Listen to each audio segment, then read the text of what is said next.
Hi friends, எல்லாருக்கும் வணக்கம். இன்னைக்கு டே 6. இன்னும் நம்மளுக்கு 1826 1826 நாள் இருக்குது. இன்னைக்கு நம்ம கிளவுட் கிச்சன் ஸ்டார்ட் பண்றதுக்கு எவ்வளவு செலவாகும் அப்படிங்கிறத இந்த வீடியோல பார்க்கலாம். இப்போ நம்ம கிளவுட் கிச்சன்ல எதுக்கெல்லாம் அமௌண்ட் நம்ம ஃபர்ஸ்ட் செலவு பண்ணணும் இனிஷியலா அப்படின்ட்டு ஒன் பை ஒன்னா சொல்றேன். இது போக பாத்தீங்கன்னா நீங்க ஸ்டார்டிங்ல பார்ட் டைமா, அதாவது உங்க ஃப்ரீ டைம்ல நீங்க கிளவுட் கிச்சன் ஸ்டார்ட் பண்ணீங்கன்னா உங்களுக்கு அமௌண்ட் எவ்வளவு வரும், அப்புறம் ப்ரொஃபஷனலா நீங்க ஸ்டார்ட் பண்றப்போ உங்களுக்கு என்னென்ன தேவைப்படும் அப்படிங்கறத நான் சொல்றேன். என்னோட பர்சனல் சஜஷன் உங்களுக்கு நான் என்ன கொடுக்குறேன் அப்படின்னு பாத்தீங்கன்னா, நீங்க ஸ்டார்டிங்ல பார்ட் டைமா உங்க வீட்லயே ட்ரை பண்ணுங்க. அப்புறம் உங்களுக்கு ஒரு ஐடியா, ஒரு நாலேஜ் கிடைக்கும். அப்புறம் பிக்கப் ஆனதுக்கு அப்புறம் வேணா நீங்க தனியா ஒரு பிரைவேட்டா ஒரு இடம் எடுத்து அதுல நீங்க கிளவுட் கிச்சனை ஃபுல் அண்ட் ஃபுல் ரன் பண்ணலாம். இப்போ வாங்க எதுக்கு என்னென்ன செலவாகும் அப்படிங்கறத சொல்றேன். அப்புறம் எங்களுக்கு எவ்வளவு செலவாச்சு, நாங்க எவ்வளவு பட்ஜெட்ல இந்த இதை ஸ்டார்ட் பண்ணோம் அப்படிங்கறதையும் உங்ககிட்ட நான் இப்ப சொல்றேன். இப்போ நம்ம ஃபர்ஸ்ட் பாத்தீங்கன்னா கிளவுட் கிச்சனோட கிச்சன் செட்டப்க்கு நம்ம எவ்வளவு செலவு பண்றோம் அப்படிங்கறத பார்ப்போம். First kitchen setup.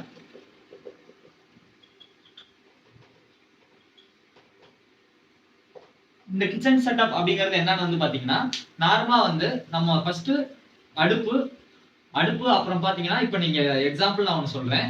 இப்ப நீங்க உங்க மெனுல மேகி, பீஸா, பர்கர் இந்த மாதிரி ஐட்டம் இது பண்றீங்கன்னா அதுக்கு நீங்க எக்ஸ்ட்ரா சில பல பாத்திரங்கள் நீங்க வாங்குற மாதிரி இருக்கும். இப்போ பீஸா அப்படி வைக்கிறோம்னு பாத்தீங்கன்னா உங்களுக்கு மைக்ரோ ஓவன் தேவைப்படும். இப்போ வேற ஐட்டம் ஏதாவது கூலர் ஐட்டம் அப்படி வைக்கிறீங்கன்னா உங்களுக்கு ஃப்ரிட்ஜ் இல்லைன்னா ஃப்ரீசர் பாக்ஸ் உங்களுக்கு தேவைப்படும். இந்த ஐட்டத்தெல்லாம் இதுல நாங்க உங்களுக்கு கால்குலேஷன்ல போட போறோம் கிச்சன் செட்டப்க்கு. இந்த கிச்சன் செட்டப் பாத்தீங்கன்னா நாங்க பண்ணது ஜீரோ செட்டப்ல தான் பண்ணோம். ஆமா, எங்க கிட்ட இருந்த பொருளை வச்சுதான் நாங்க ஸ்டார்ட் பண்ணோம். அதனால எங்களுக்கு கிச்சன் செட்டப் ஜீரோ இருந்துச்சு. இப்போ நீங்க இந்த வீடியோ பார்த்துக்கிட்டு இருக்கிற நீங்க இனிஷியலா என்னோட பர்சனல் அட்வைஸ்ல நான் உங்களுக்கு சொல்றேன். நீங்க ஸ்டார்டிங்ல ஜீரோல இருந்து ஸ்டார்ட் பண்ணுங்க. அதாவது உங்ககிட்ட இருக்கிறத வச்சு ஸ்டார்ட் பண்ணுங்க. போக போக நம்ம அடுத்தடுத்து உங்களுக்கு ஐடியா கிடைக்கும், அப்டேட் கிடைக்கும். அதுபடி பாத்தீங்கன்னா நீங்க நெக்ஸ்ட் லெவலுக்கு உங்க பிசினஸ் ஸ்கேல் பண்ணிக்கோங்க.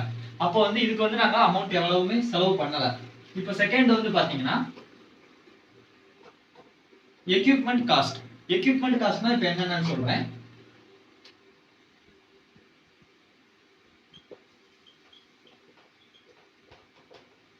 இந்த எக்யூப்மெண்ட் காஸ்ட் இதுலதான் பாத்தீங்கன்னா நான் சொல்ற அந்த ஃப்ரீசர், அந்த ஓவனா இருக்கட்டும், வேற ஏதாவது பொருள் நீங்க வாங்குறதா இருக்கட்டும், அந்த இதெல்லாம் இதுல வரும்.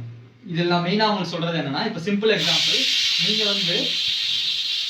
எக்ஸாம்பிள் பிரியாணி நீங்க பண்றீங்க அப்படின்னா உங்களுக்கு நீங்க பிரியாணி பாத்திரம் ஒண்ணு வாங்கணும். இப்போ பிரியாணி பாத்திரம் ஒண்ணு வாங்குறீங்க. செகண்ட் பாத்தீங்கன்னா அதுக்கு ஏதாவது பவுல் தேவைப்படும். அப்புறம் கட் பண்றதுக்கு டேபிள், அப்புறம் சின்ன சின்ன பவுல், அப்புறம் நைஃப், இந்த மாதிரி சின்ன சின்ன பொருள். இது இப்ப நான் உங்களுக்கு எக்ஸ்பிளைன் பண்ணா உங்களுக்கு புரியாது. நீங்க ஒரு இது ஸ்டார்ட் பண்றப்போ உங்களுக்கு அடுத்தடுத்தது என்னென்ன தேவைப்படும் அப்படிங்கிறது உங்களுக்கு ஐடியாக்கு வரும். அப்போ அதோட காஸ்ட் எவ்வளவு வரும் அப்படின்னு பார்க்கணும். இப்ப இது நாங்க ஸ்டார்ட் பண்றப்போ எங்களுக்கு இதோட காஸ்ட் பாத்தீங்கன்னா ஜீரோல தான் இருந்துச்சு. நாங்க எங்க வீட்டுல இருக்கிறது எது இருக்குதோ அதை யூஸ் பண்ணி தான் நாங்க ஸ்டார்ட் பண்ணோம்.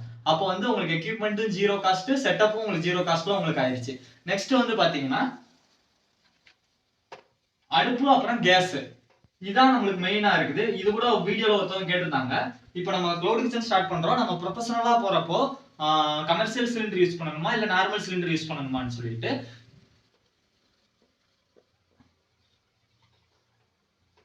என்னோட பர்சனல் அட்வைஸ் நான் என்ன சொல்றேன்னா, இப்ப இந்த வீடியோ நீங்க பண்றவங்க, இந்த வீடியோ பாக்குறவங்க நம்ம தமிழ்நாட்டுல மெயினா நீங்க எந்த ஏரியால இருந்து பாப்பீங்கன்னு நான் நினைக்கிறேன்னா, டயர் 1 டயர் 2 சிட்டில இருந்து தான் பாப்பீங்க.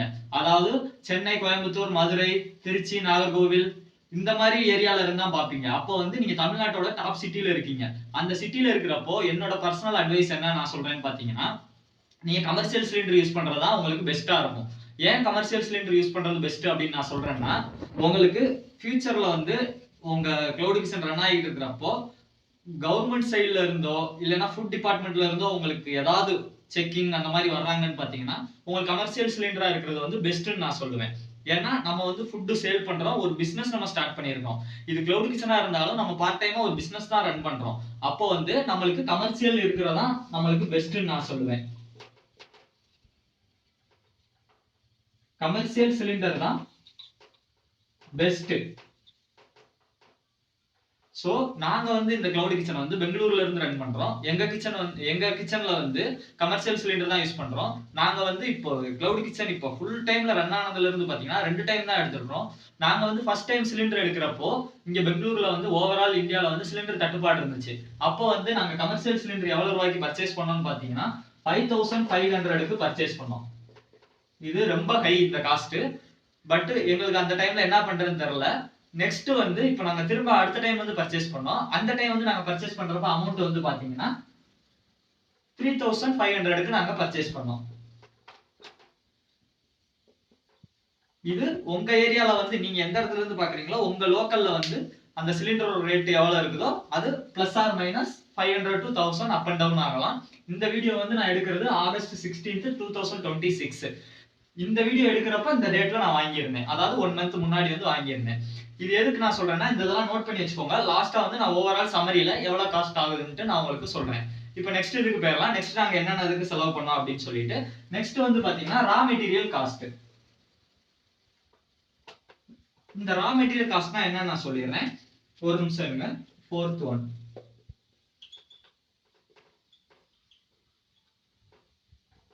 இந்த ரா மெட்டீரியல் வந்து பாத்தீங்கன்னா நீங்க என்ன மெனு வச்சிருக்கீங்களோ அந்த மெனு தயாரிக்கிறதுக்கான பிரைஸ் ரேட் தான் உங்களுக்கு.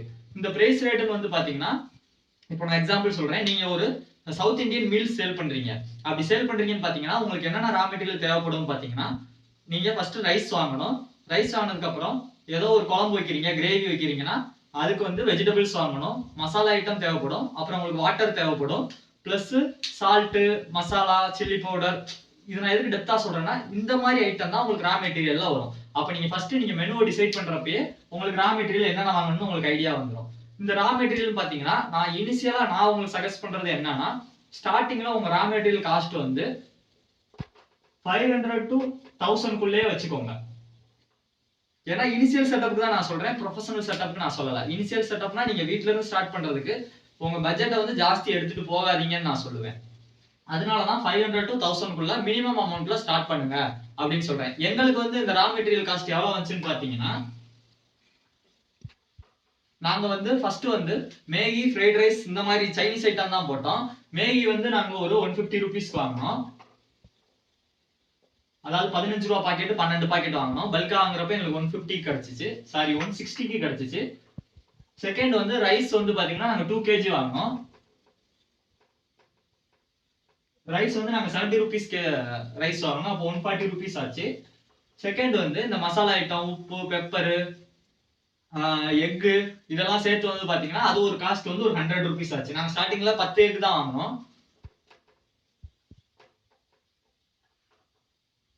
இந்த செட்டப் தான் எங்களுக்கு ரா மெட்டீரியல் காஸ்ட்டுக்கு ரா மெட்டீரியல் காஸ்ட்டுங்க எங்களுக்கு வந்துச்சு. அப்போ ஓவரால் நாங்க எவ்வளவு ரூபாய்க்கு நாங்க ஸ்டார்ட் பண்ணோம், அதாவது பொருள் வாங்கி நாங்க ஸ்டார்ட் பண்ணோம் அப்படின்னு பாத்தீங்கன்னா ஒரு 400 rupeesல நாங்க ஸ்டார்ட் பண்ணிட்டோம். ஒரு 400 rupees தான் இதுக்காண்டி நாங்க எடுத்து வச்சு இனிஷியலா ஸ்டார்ட் பண்ணோம். இப்போ நெக்ஸ்ட் வந்து பாத்தீங்கன்னா பேக்கிங்க்கு எவ்வளவு காஸ்ட் ஆகுது அப்படின்னு பார்ப்போம். இப்போ நெக்ஸ்ட் வந்து பேக்கிங் சார்ஜ் தான்.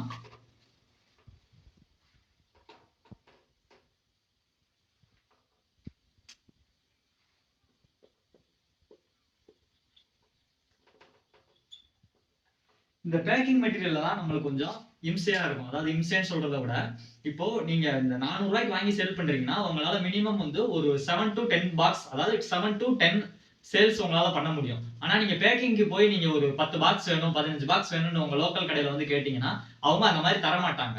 அவங்க என்ன சொல்லுவாங்க, மினிமம் வந்து 50 பீஸ் எடுக்கணும், 100 பீஸ் எடுக்கணும், 200 பீஸ் எடுக்கணும்னு சொல்லுவாங்க. அப்போ வந்து அதுல வந்து நம்ம கொஞ்சம் பல்கா வாங்கினாதான் நம்மளால நம்ம மார்ஜினுக்கு நம்மளால கட்டுப்படி ஆகும்.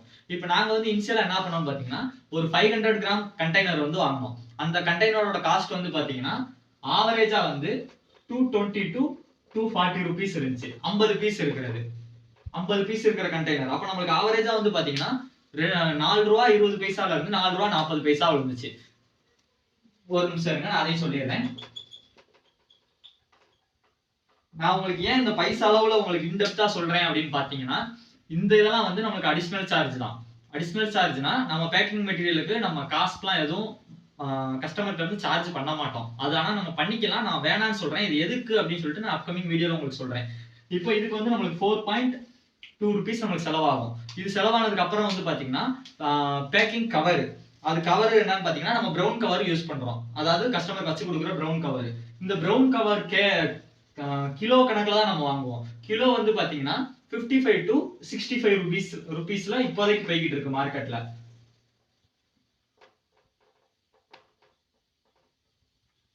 இப்போ இதுமே வந்து பாத்தீங்கன்னா மினிமம் 1 கிலோ தர மாட்டாங்க, நம்மளுக்கு 3 கிலோ வாங்கணும் 5 கிலோ வாங்கணும்னு சொல்லுவாங்க. அப்ப நம்ம மினிமம் 3 கிலோ வாங்கணும்னா நம்மளுக்கு ஸ்டார்டிங்ல வந்து பாத்தீங்கன்னா 110 கிட்டத்தட்ட நம்மளுக்கு இதுக்கு ஒரு 200 ருபீஸ் செலவு பண்ற மாதிரி இருக்கும். இது எதுக்கு நான் சொல்றேன்னு பாத்தீங்கன்னா, நீங்க மினிமம் அமௌண்ட்ல ஸ்டார்ட் பண்றீங்க, நீங்க ஒரு வீட்ல இருக்கீங்க, ஃப்ரீ டைமா இருக்குது உங்களுக்கு அப்படின்றப்ப நீங்க ஸ்டார்ட் பண்றீங்கனாலுமே உங்களுக்கு ரா மெட்டீரியல் காஸ்ட் கம்மியா தான் வரும், உங்ககிட்ட இருக்கிற பொருளை நீங்க யூஸ் பண்ணுவீங்க. பட் இந்த பேக்கிங் மெட்டீரியல் பாக்குறப்போ உங்களுக்கு இது ஒரு 200, இது ஒரு 240, ஆல்மோஸ்ட் இதே உங்களுக்கு 500 வந்துடும். இது போக வந்து பாத்தீங்கன்னா ஒரு ஸ்டேப்லர் ஒரு பின் வாங்கிக்கோங்க, இதோட காஸ்ட் வந்து அப்ராக்சிமேட்டா ஒரு 35 ருபீஸ் to 50 ருபீஸ் வரும். அப்போ ஓவரால் வந்து நீங்க பாக்குறப்போ ஒரு 500 ருபீஸ் நீங்க பேக்கிங் மெட்டீரியலுக்கு இனிஷியலா நீங்க செலவு பண்ற மாதிரி இருக்கும்.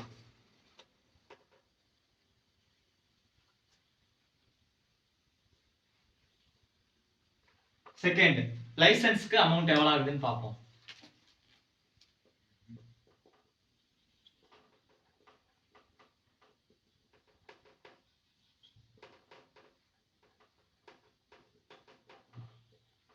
இப்போ வந்து எஃப்எஸ்ஐ சர்டிபிகேட் வந்து நம்ம நம்மளோட பேசிக் டாக்குமெண்ட் கொடுத்து நம்ம அட்ரஸ் ப்ரூஃப் எல்லாம் கொடுத்தோம்னா நம்மளுக்கு வித்தின் 1 or 2 டேஸ்ல நம்மளுக்கு எஃப்எஸ்ஐ சர்டிபிகேட் வந்துடும்.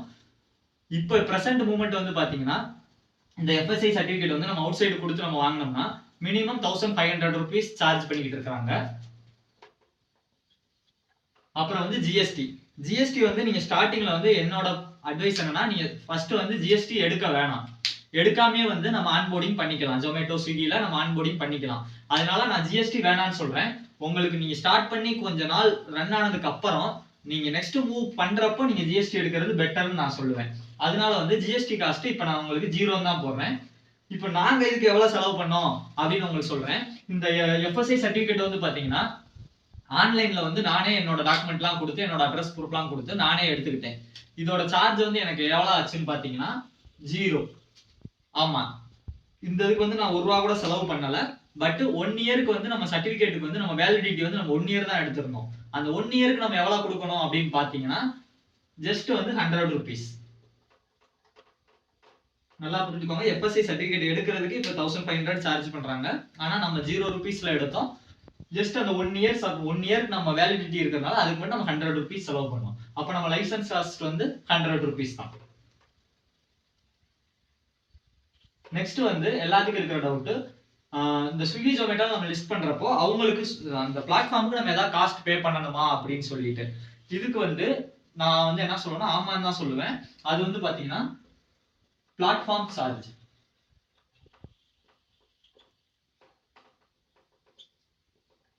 இனிஷியலா நீங்க ஸ்விக்கி ஜொமேட்டோல ஆன்போர்டிங் பண்றப்ப வந்து பாத்தீங்கன்னா ஸ்விக்கி தரப்புல இருந்தும் ஜொமேட்டோ தரப்புல இருந்தும் இனிஷியலா வந்து அவங்க 2000 ருபீஸ் கலெக்ட் பண்ணுவாங்க அவங்க கிட்ட இருந்து. இந்த 2000 ரூபாய் ஜொமேட்டோல எப்படின்னு பாத்தீங்கன்னா நீங்க ஃபர்ஸ்ட் வந்து 800 to 1000 ருபீஸ் நீங்க கட்டிடணும். பேலன்ஸ் அமௌண்ட் நீங்க ஒரே ஷாட்ல கட்டுறதுனால கட்டிக்கலாம், இல்லைன்னா உங்களுக்கு நெக்ஸ்ட் வர ஆர்டர்ல இருந்து அவங்க ஒரு 50% அவங்க மைனஸ் பண்ணிக்கிடுவாங்க. இது எப்படி கணக்குனா, இப்போ நீங்க 1000 ரூபாய் ஸ்டார்டிங்ல நீங்க கொடுத்து ரெஜிஸ்ட்ரேஷன் பண்ணிடுறீங்க. இந்த ரெஜிஸ்ட்ரேஷன் பண்ணதுக்கு அப்புறம் நெக்ஸ்ட் வந்து உங்களுக்கு 1000 ருபீஸ் பெண்டிங்னு காமிக்கும், நீங்க ஜொமேட்டோ கொடுக்கணும்னு காமிக்கும். இப்போ அந்த வீக்லயே உங்களுக்கு ஆர்டர் வர ஸ்டார்ட் ஆயிருச்சு.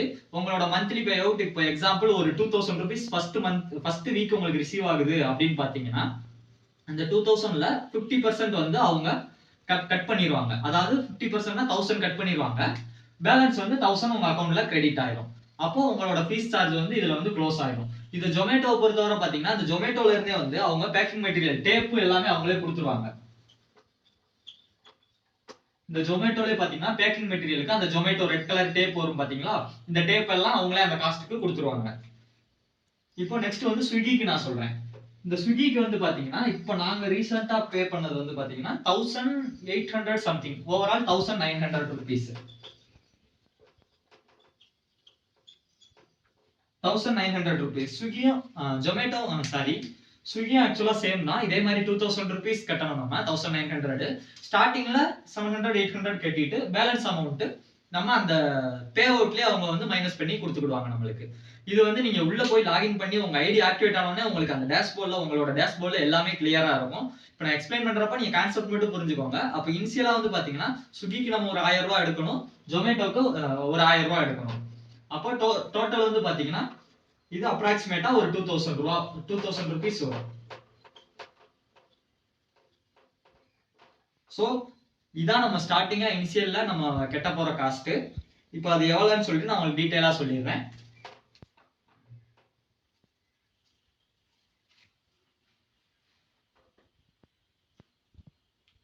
ஃபர்ஸ்ட் நம்மளோட கிச்சன் செட்டப் காஸ்ட். நான் இனிஷியலா பிகினருக்கு என்ன சொல்றேன்னா என்னோட அட்வைஸ், இது முழுக்க முழுக்க என்னோட அட்வைஸ் தான். ஃபர்ஸ்ட் அது இன்னொரு அழுத்தி சொல்லிக்கிறேன். ஏன்னா நீங்க ப்ரொஃபஷனலா மூவ் பண்றப்ப ஒரு மாதிரி இருக்கும். நீங்க கிளவுட் கிச்சன் பார்ட் டைமா இல்ல வீட்டுல இருக்கேன் சும்மா இருக்கிறேன் என்னால ஏர்ன் பண்ணணும் அப்படின்னு நினைச்சீங்கன்னா அதுக்கு ஒரு மாதிரி இருக்கும். நான் அவங்களுக்காண்டி தான் இப்ப செகண்ட் சொன்னேன்ல, அவங்களுக்காண்டி தான் அந்த வீடியோ போட்டுக்கிட்டு இருக்கிறேன். அப்போ ஃபர்ஸ்ட் வந்து kitchen setup 0. Second equipment cost. Equipment cost என்ன பொறுத்தவரை நீங்க இனிஷியலா வந்து எதுவும் அவ்வளவு இதுக்கு எதுவும் பண்ணாதீங்க. இருக்கிறத வச்சு உங்ககிட்ட இருக்கிறது என்ன இருக்குதோ அதை வச்சு நீங்க வாங்குங்க. அப்போ அதுக்கு வந்து 0. Third raw material cost. Raw material காஸ்ட்னா நீங்க என்ன மெனு வச்சிருக்கீங்களோ அதுக்கு வாங்குறது. நான் உங்களுக்கு அப்பத சொன்ன அட்வைஸ் தான், மினிமம் 500 rupeesக்குள்ள நீங்க வாங்குங்க. இந்த 500 rupees விட்டு உங்களுக்கு ஜாஸ்தி பண்ணிடாதீங்க. Packing material. Packing material next வந்து பேக்கிங் மெட்டீரியல் பாத்தீங்கன்னா அதான் சொன்னேன், நம்ம மினிமம் ஆர்டர் குவாண்டிட்டி தான் வாங்கி ஆகணும். நம்மளுக்கு 450 to 500 rupees வந்துடும். 450 to 500 rupees வந்துடும். செகண்ட் அடுத்த அஞ்சாவது பாத்தீங்கன்னா லைசன்ஸ் எஃப்எஸ்ஐ. எஃப்எஸ்ஐ நான் உங்களுக்கு சொன்னதான் 1500. ஆனா நீங்களே எடுக்க எனக்கு தெரிஞ்சு நீங்க ட்ரை பண்ண வேணாம். உங்களுக்கு ஸ்டார்டிங்ல வந்து எப்படி எடுக்கணும், அது என்னென்ன டாக்குமெண்ட் அது உங்களுக்கு தெரியாது. ஏன் அப்படி நான் சொல்றேன்னு பாத்தீங்கன்னா உங்க phone ID, mail ID, phone number, mail ID, அப்புறம் வந்து பாத்தீங்கன்னா உங்க ஆதார் நம்பர், பேன் கார்டு, உங்களோட கரண்ட் அட்ரஸ், இப்போ இருக்கிற பிரசன்ட் அட்ரஸ், உங்க அட்ரஸ் ப்ரூஃப், அப்புறம் கிச்சன் ஹோட்டலோட நேம், நிறைய டாக்குமெண்ட் கேட்பாங்க. இந்த டாக்குமெண்டே பாத்தீங்கன்னா உங்களுக்கு 9 to 10 வந்துடும். அப்புறம் எக்ஸாக்ட் லொகேஷன் இது எல்லாம் கேட்பாங்க. இது நீங்க அவுட் சைட்ல வந்து பண்ணீங்கன்னா உங்களுக்கு 1500 சார்ஜ் பண்ணுவாங்க. நீங்களா எடுக்க ஸ்டார்டிங்ல ட்ரை பண்ண வேணாம், என்னோட சஜஷன் நான் சொல்றேன். நெக்ஸ்ட் பிளாட்ஃபார்ம் ஃபீ.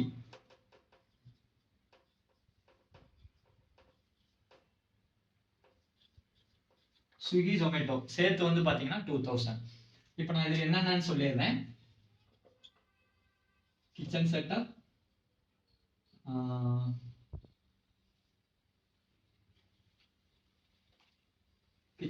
அப்புறம் என்னென்ன பொருள், ப்ராடக்ட், செகண்ட் வந்து raw material, packing material, FSI, platform fee. இந்த இதுக்கு தான் நம்ம காசு செலவு பண்ணுவோம். இதில் நான் ஒரு இதை விட்டுருக்கேன், அது என்னன்னு பார்த்தீங்கன்னா கேஸ் ஸ்டவ் தான். நான் உங்களுக்கு இந்த இதில் நான் ஆக்சுவலாக வீடியோவில் உங்களுக்கு சொல்லக்கூடாது, இது ஒரு எஜுகேஷன் பர்பஸ் நான் டிஸ்க்ளைமர் சொல்லிடுறேன். ஏன் அப்படின்னு பார்த்தீங்கன்னா நீங்கள் ஸ்டார்டிங்கில் வந்து ஒரு கமர்ஷியல் சிலிண்டர் எடுக்க முடியுமா இல்லை எடுக்க முடியாதான்னு எனக்கு தெரியலை. அதனால நீங்கள் உங்ககிட்ட இருக்கிற சிலிண்டரே நீங்கள் யூஸ் பண்ணுங்க. இல்லை கரண்ட் அடுப்பு இருக்குது, நான் கரண்ட் அடுப்பில் யூஸ் பண்ணுறேன் அப்படின்னீங்கன்னா நீங்கள் இண்டக்ஷன் ஸ்டவ் யூஸ் பண்ணிக்கோங்க. ஏன்னா நம்ம ஸ்டார்டிங்ல நம்ம காஸ்ட்டை வந்து மினிமம் நம்ம ரொம்ப ரொம்ப ரொம்ப ரொம்ப கம்மியாக தான் நம்ம யூஸ் பண்ணணும். இப்போ இதோட ஓவரால் காஸ்ட் எவ்வளோன்னு நீங்கள் பார்த்தீங்கன்னா பிளாட்ஃபார்ம் ஃபீ ப்ளஸ் எஃப்எஸ்ஐ ஒரு 3500, packing material plus raw material ஒரு 1000. அப்போ 4500ல நீங்க வந்து உங்களோட இதை வந்து ஸ்டார்ட் பண்ணிட முடியும். ஆமா, இப்போ நான் எதுக்கு உங்களுக்கு இவ்வளவு மினிமம் அமௌண்ட் அப்படி சொல்லியிருக்கேன் அப்படின்னு பார்த்தீங்கன்னா எனக்கு பிடிச்ச ஒரு கோட் இருக்குது. அது என்ன கோட்னா, நம்ம கையில எதுவுமே இல்லாதப்போ நம்ம போராடி தான் ஆகணும், நம்ம முன்னேறி தான் ஆகணும் அப்படின்னா எனக்கு இது வந்தாதான் நான் போராடுவேன், இது இருந்தாதான் நான் போராடுவேன், இல்லை எனக்கு இது வந்தாதான் நான் இதை ஸ்டார்ட் பண்ணுவேன் அப்படின்னு நீங்க இருக்கக்கூடாது. எனக்கு பிடிச்ச லைன் அது இப்போ சொல்றேன். நம்மளுக்கு கையில என்ன இருக்குதோ அதை இருக்கிறத வச்சு நம்ம போராடணும். இப்போ வந்து உங்ககிட்ட 4500 இல்லையா, பரவாயில்ல, உங்க வீட்டுல ரா மெட்டீரியல் இல்லையா, உங்க வீட்டுல என்ன ரா மெட்டீரியல் இருக்கோ அதை வச்சு நீங்க ஸ்டார்ட் பண்ணுங்க. அப்போ உங்களுக்கு இதுல ஒரு 500 கம்மியாகும். செகண்ட் பேக்கிங் மெட்டீரியல் இல்லையா, உங்கள்கிட்ட பேக்கிங் மெட்டீரியல் இல்லையா, நீங்க மெயினான சிட்டியில தான் இருக்கீங்களா, ஆர்டர் வந்தோடனே நீங்க பேக்கிங் மெட்டீரியல் வாங்கிட்டு நீங்க பேக் பண்ணுங்க. அப்போ உங்களுக்கு ஸ்டார்டிங்ல இந்த 500 உங்களுக்கு கட் ஆகும். அப்போ வந்து பாத்தீங்கன்னா உங்களுக்கு 3500லே நீங்க உள்ள வந்துட முடியும். அது வந்து பாத்தீங்கன்னா டாக்குமெண்டேஷனுக்கு மட்டும்தான். இப்போ இது வந்து நான் இந்த பிளாட்ஃபார்ம் ஃபீ வந்து இப்போ நான் 1 இயருக்கு முன்னாடியே நான் ரெஜிஸ்ட்ரேஷன் பண்ணிட்டேன். 1 இயருக்கு முன்னாடி தான் அந்த ஃபீஸ் இருந்துச்சு. பட் இப்போ எவ்வளோ இருக்குது என்னன்னு எனக்கு சரியா தெரியல. பட் உங்களால மினிமம் வந்து ஒரு 3500 இருந்துச்சுன்னா நீங்க இந்த கிளவுட் கிச்சனை ஈஸியா வந்து ஸ்டார்ட் பண்ண முடியும். நாங்க இது எவ்வளவு ரூபாயில நாங்க கிளவுட் கிச்சன் ஸ்டார்ட் பண்ணோம் அப்படின்னு உங்களுக்கு சொல்றேன்.